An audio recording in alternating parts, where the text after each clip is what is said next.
Halo, assalamualaikum warahmatullahi wabarakatuh. Welcome back to my channel lagi. Oke, jadi di video kali ini saya akan menjelaskan lagi secara detail tentang SNMPTN. Jadi SNMPTN sudah tahu ya, Seleksi Nasional Masuk Perguruan Tinggi Negeri. Nah, SNMPTN ini sering dikatakan namanya jalur undangan. Jadi apa saja seleksi dari ini? Dia tidak membutuhkan tes. Nah, ini juga apabila kalian lolos SNMPTN jalur undangan, kalian ini namanya jalur lolos tes ya. Kenapa jalur lolos tes? Karena kalian tidak tes. Kalian hanya melewati seleksi dengan menggunakan nilai kalian pada waktu SMA dari semester 1 sampai semester 5. Nah, oke. Jadi bagaimana proses seleksi SNMPTN? Bagaimana trik tips bisa lolos SNMPTN jalur undangan, dan bagaimana pula kita bisa mengejar atau memperbaiki nilai pada semester 1 sampai semester 5. Nah, saya akan membahas semua itu di video kali ini.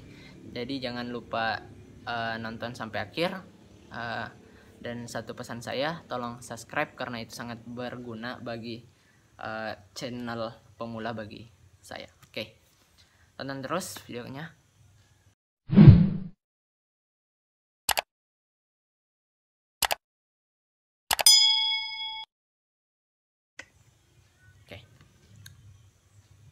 Oke, SNMPTN, Seleksi Nasional Masuk Perguruan Tinggi.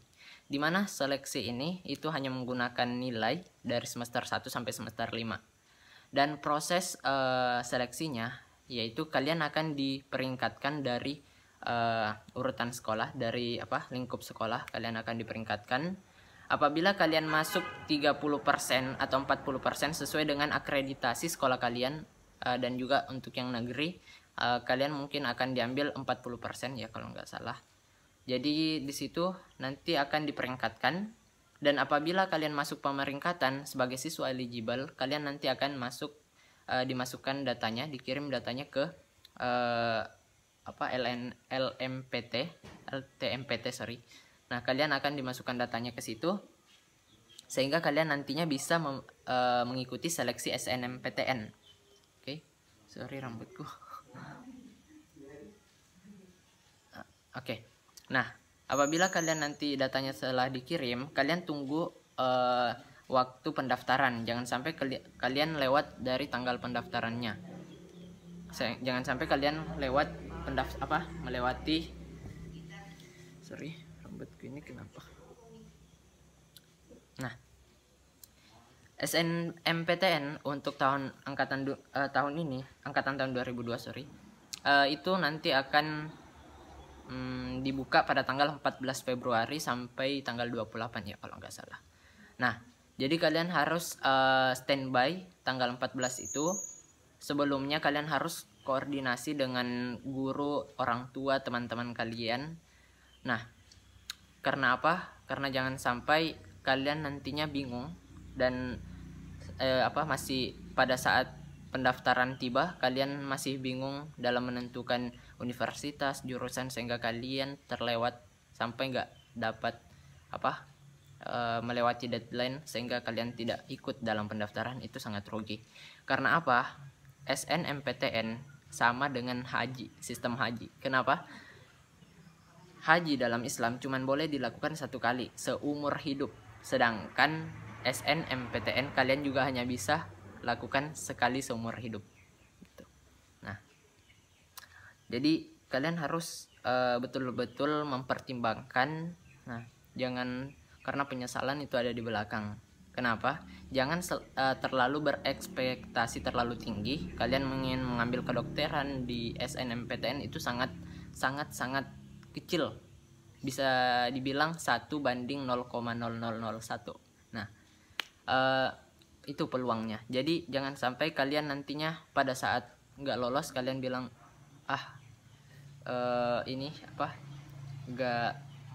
kenapa kemarin nggak ambil ini aja ya yang mungkin bisa masuk gitu. Jadi jangan terlalu berekspektasi terlalu tinggi karena ini SNMPTN. kalian bersaing dengan seluruh siswa yang ada di Indonesia pada tahun angkatan kalian, bukan hanya untuk sekolah kalian. Oke? Nah, jadi kalau misal, tapi oke, saya akan menceritakan pengalaman saya kemarin, dimana kemarin itu saya daftar SNMPTN di Unhas dan memilih jurusan IT, Teknik Informatika dan Statistika. Nah, ternyata ini sama-sama tinggi ya passing grade-nya, sehingga saya nggak lolos. Kenapa nggak lolos? Ya karena itu saya terlalu berekspektasi terlalu tinggi, sedangkan nilai saya dan sertifikat saya itu merujuk kepada matematika. Walau teknik informatika dan statistika itu sama-sama berkenaan dengan matematika, namun itu tidak terlalu cukup spesifik pada matematika saja. Nah, andai kan kata mungkin saya ambil matematika waktu itu, mungkin saya bisa lolos. Nah itulah yang dikatakan penyesalan ada di belakang. Kenapa saya menyatakan menyesal? Karena saya gini, prestasi yang pernah saya raih di bidang matematika itu sudah sejak SMP, yang dimana waktu SMP saya sudah mengikuti Olimpiade Matematika OSN, Olimpiade Sains Nasional. Itu di bidang matematika saya sampai di tingkat provinsi, dan pada waktu SMA saya juga mendapat 2 kali ikut Olimpiade Matematika di pada lomba AMSO, Angkasa Mathematics and Science Olympiad, dan pertamanya di tahun 2018 itu saya masih kelas 1, saya cuman sebagai finalis di Bogor, dan pada tahun kedua saya akhirnya menjadi juara 1 di tahun 2019 dan bidang matematika juga. Jadi waktu saya memilih teknik informatika itu, saya rasa memang dia itu sangat-sangat kecil peluangnya. Tapi saya ini masih masih percaya diri karena saya memiliki sertifikat nasional kayak gini. Nah, tapi itu salahnya saya karena saya tidak mempertimbangkan saya memilih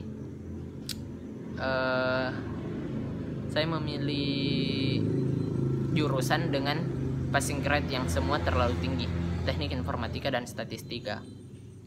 Nah, kemarin sebenarnya saya hampir memilih matematika dan statistika atau teknik informatika dan statistika, tapi karena ada 2 orang nih yang terlalu, saya bingung ikuti dia atau dia. Nah, saya nggak ingin menyebut namanya, tapi sangat sulit gitu.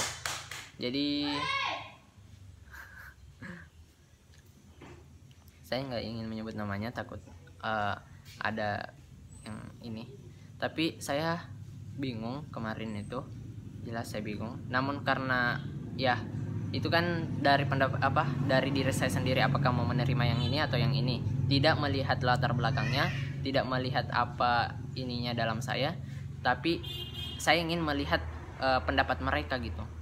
Namun karena keserakahan saya yang terlalu tinggi waktu itu, sehingga saya memilih yang ekspektasinya terlalu tinggi juga. Saya terlalu berekspektasi terlalu tinggi, sehingga saya mengambil teknik informatika. Nah, dan akhirnya tidak lolos gitu. Jadi pesan untuk kalian, jangan terlalu berekspektasi terlalu tinggi, penyesalan ada di belakang. Oke? Kenapa saya bilang SNMPTN itu jalur yang paling menguntungkan? Karena kalian tanpa tes loh. Kalian hanya mengikuti seleksi dengan hanya memilih jurusan, lalu tinggal menunggu pengumuman. Jadi itu sangat ringan ya.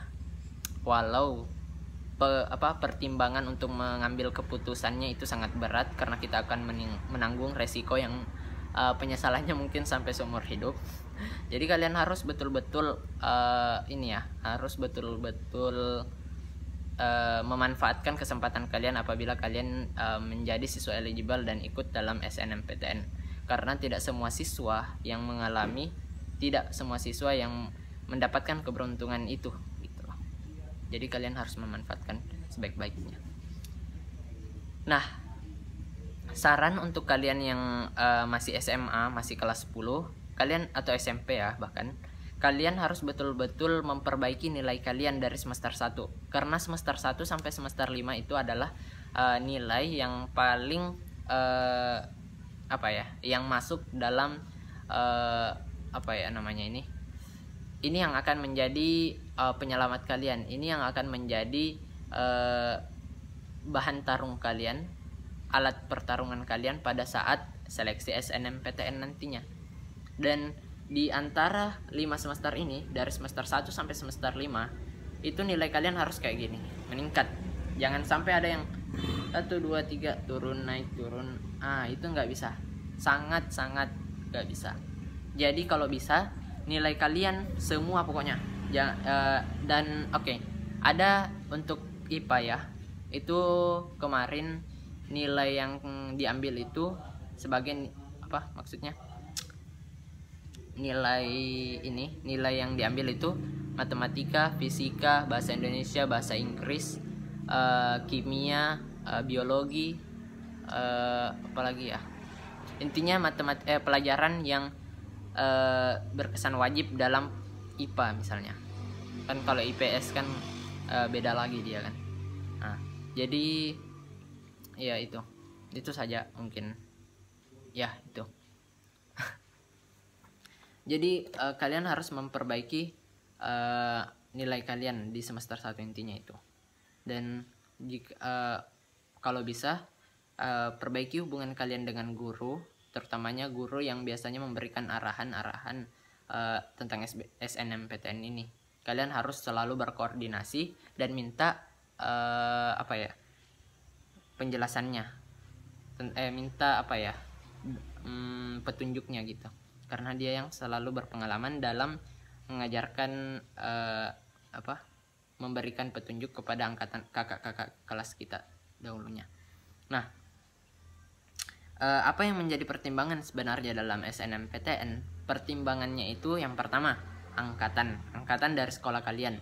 Misalnya tahun-tahun sebelumnya, misalnya 4 tahun ke depan, 4 tahun sebelumnya itu ada angkatan kalian yang lolos, atau 2 tahun, 3 tahun sebelumnya ada angkatan kalian yang lolos di jurusan dan universitas tersebut sama.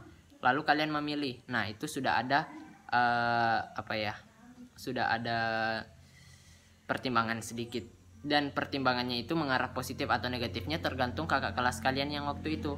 Apakah dia nilainya pada saat pada saat kuliah itu bagus. Kalau bagus berarti penilaian terhadap kamunya itu juga akan positif. Namun kalau kakak kelas kamu ini waktu kuliah dia turun, dia nggak sesuai ekspektasi, maka kamu juga akan ternilai negatif gitu. Terus yang kedua, nilai kalian apakah dia ini naik atau turun. Jika kalian naik, maka itu sangat bagus juga.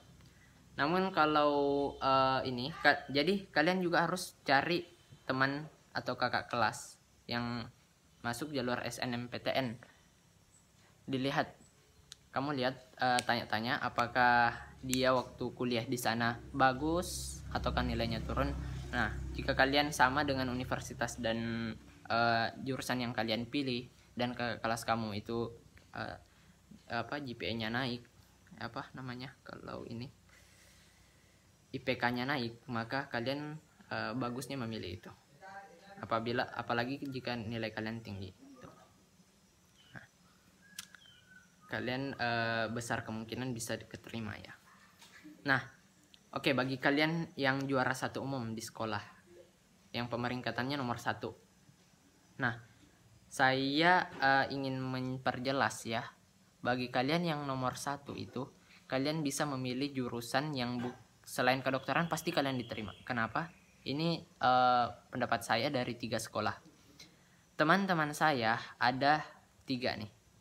Yang pertama di sekolah saya sendiri, yang masuk peringkat 1 umum. Soalnya saya itu masuk di peringkat 2 umum ya. Jadi bedalah sama yang peringkat 1 umum. Dia yang peringkat 1 umum ini dia memilih teknik sipil dan akhirnya keterima. Ini peringkat 1 umum di sekolah saya, SMA Angkasa Sultan Hasanuddin. Terus yang kedua ada lagi di teman SMP saya dulunya di SMK Negeri 1 Pakue Tengah. Negeri 1 kan Negeri 2 kayak itu. Yang ada di Kolaka Utara. Nah, dia juga menjadi peringkat 1 umum di sekolahnya. Dan akhirnya dia juga lolos di teknik komputer kalau nggak salah di UNEM. Nah, ini kemarin yang teknik sipil itu dia di Unhas, dan yang ini teknik komputer dia di UNEM. Nah, dia kebetulan juga dari SMK Teknik Komputer. Terus yang ketiga sorry. Dan yang ketiga itu dia lolos juga, dan dia dari sekolah yang sama. Maksudnya dia dari sekolah yang sama SMP waktu di SMP saya. Dia teman saya waktu SMP, dan dia kebetulan juga sekelas dengan saya. Nah, dia ini lolos SNMPTN, dan dia dari sekolah yang SMA yang berbeda. Dia itu dari SMA Muhammadiyah. Nah, dia juga menjadi peringkat 1 umum di sekolahnya, dan dia juga keterima SNMPTN. Jadi 3 orang yang menjadi peringkat 1 umum di sekolahnya itu dia keterima semua SNMPTN. Nah, itulah mengapa saya menyimpulkan bahwa yang peringkat 1 umum di sekolahnya itu sangat besar kemungkinan kalian bisa keterima. Oke? Nah, itu. Jadi kalian yang peringkat 1 umum silahkan mendiskusikannya sama orang tua. Namun ingat kata saya tadi di awal, jangan terlalu berekspektasi terlalu tinggi. Tapi jika kalian memang peringkat 1 umum di sekolah, lalu kalian ingin memilih jurusan yang tidak sedang-sedang lah, insya Allah kalian keterima. Namun ingat, ada 2 orang yang lolos. Yang pertama rezeki, dan yang kedua karena usaha. Namun 80% yang lolos karena usahanya. Jadi perbanyak usaha. Mulai dari sekarang kalian harus meningkatkan pelajaran kalian. Ingat, jika kalian sambil menunggu setelah mendaftar nanti SN, kalian harus start untuk belajar SBMPTN sebagai pencegah dari ini. Jangan sampai kayak saya kemarin itu saya berhenti pada saat setelah belajar mendaftar SN, sudah memilih jurusan, saya hanya bersantai-santai dan bahkan insomnia karena menunggu SNMPTN ini pengumumannya. Dan pada saat keluar pengumuman saya dinyatakan tidak lolos. Akhirnya saya down dan tidak belajar untuk SBMPTN sampai hari H-nya dalam pendaftaran SNMPTN itu. Oke, mungkin itu saja ya yang bisa saya sampaikan untuk kalian. Semoga ini bisa menjadi pelajaran bagi kalian yang mendaftar SNMPTN. Oke, sekian, semoga kalian bisa lolos SNMPTN. Assalamualaikum warahmatullahi wabarakatuh. Dadah.